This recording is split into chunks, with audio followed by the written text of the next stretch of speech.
തിരുവനന്തപുരത്ത് ശശി തരൂർ വലിയ പ്രതിസന്ധിയാണ് നേരിടുന്നുള്ളത്. അതായത് കോൺഗ്രസ് വോട്ടുകൾ BJP-യിലേക്ക് മറിയുമോ എന്നുള്ള ഒരു വലിയ ചോദ്യം അവിടെ കടന്നു വരുന്നുണ്ട്. ആ സമയത്ത് ഏത് രീതിയിലുള്ള ഒരു പ്രതിരോധം നടത്തി BJP-യെ നേരിടും എന്നുള്ള ഒരു ചോദ്യം കോൺഗ്രസ് നേതാക്കൾക്കിടയിൽ തന്നെ കടന്നു വരുമ്പോൾ എന്ത് ചെയ്യണമെന്നറിയാതെ ആകെ ഒരു വലഞ്ഞ മട്ടിലാണ് തിരുവനന്തപുരത്ത് കോൺഗ്രസ് ഉണ്ടായിരുന്നത്. എന്നാൽ AICC-യുടെ നിരീക്ഷകൻ കടന്നു വന്നതിന് ശേഷം വ്യക്തമായ റിപ്പോർട്ടുകൾ മനസ്സിലാക്കി AICC-യുടെ നേതൃത്വത്തിന് ഈ റിപ്പോർട്ടുകൾ കൈമാറിയതിനു ശേഷം വ്യക്തമായിട്ടുള്ള തീരുമാനങ്ങൾ കടന്നു വന്നു. ആ തീരുമാനത്തിന് ശേഷം തരൂരിന് വേണ്ടി കോൺഗ്രസ് നേതാക്കളും പ്രവർത്തകരുമൊക്കെ അറിഞ്ഞുകൊണ്ട് രംഗത്ത് വരാൻ തുടങ്ങിയിരിക്കുന്നു. അങ്ങനെ നിർണായകമായ ഒരു നീക്കമാണ് തിരുവനന്തപുരത്ത് നടക്കുന്നുള്ളത്. എന്നാൽ ഇപ്പുറത്ത് കുമ്മനം രാജശേഖരന് വലിയ പ്രതീക്ഷയുണ്ട്. ചില കോൺഗ്രസ് വോട്ടുകൾ ഞങ്ങളുടെ BJP-യിലേക്ക് കടന്നു വരുമെന്നുള്ള ഒരു വലിയ പ്രതീക്ഷ കുമ്മനത്തിനും BJP-യുടെ നേതൃത്വത്തിനുമുണ്ട്. അത് എടുത്തു പറയാനുള്ള കാരണം എന്ന് പറയുന്നത് രാജഗോപാലൻ നേമത്ത് വിജയിക്കാനുള്ള കാരണം BJP-യിലേക്ക് കോൺഗ്രസ് വോട്ടുകൾ മറഞ്ഞത് കൊണ്ടാണ് എന്നുള്ളതാണ്.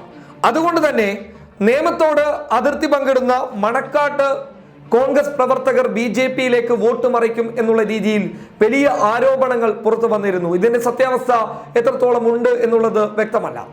ഇതിനിടയിൽ ശശി തരൂർ തോൽക്കാൻ പാടില്ല എന്ന തീരുമാനവുമായി മുന്നോട്ട് വന്നിരിക്കുകയാണ് കാന്തപുരം വിഭാഗം.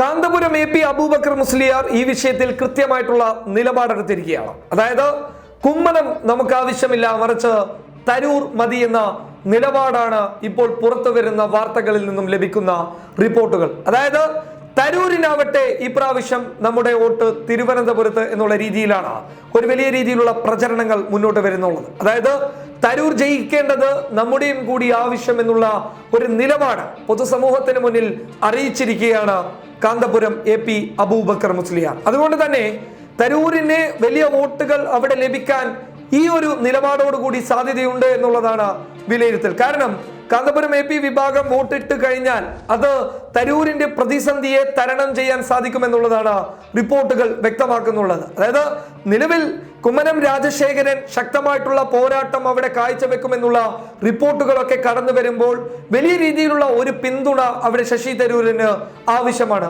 അങ്ങനെ നിർണായകമായ ഒരു സമയത്ത് കാന്തപുരം AP അബൂബക്കർ മുസ്ലിയാറിന്റെ പിന്തുണ, AP വിഭാഗത്തിന്റെ പിന്തുണ, ശക്തമായിട്ടുള്ള ഒരു നേട്ടം ശശി തരൂരിന് തിരുവനന്തപുരത്ത് നൽകുമെന്ന കാര്യത്തിൽ സംശയം വേണ്ട. മറ്റൊരു കാര്യം എന്ന് പറയുന്നത് തിരുവനന്തപുരം ഒഴികെയുള്ള മറ്റുള്ള മണ്ഡലങ്ങളിലൊക്കെ AP വിഭാഗത്തിന്റെ പിന്തുണ LDF-നെന്ന് പ്രഖ്യാപനം നടത്തിയിരിക്കുകയാണ്. ഈ വാർത്തകളാണ് ഇപ്പോൾ കടന്നു വരുന്നുള്ളത്. എന്നാൽ തിരുവനന്തപുരത്ത് ശശി തരൂരിനാണ് ഞങ്ങളുടെ പിന്തുണ എന്നുള്ള നിലപാടിൽ ഉറച്ചു നിൽക്കുന്നു എന്നുള്ള റിപ്പോർട്ടുകൾ കടന്നു വന്നിരിക്കുകയാണ്. News desk public Kerala.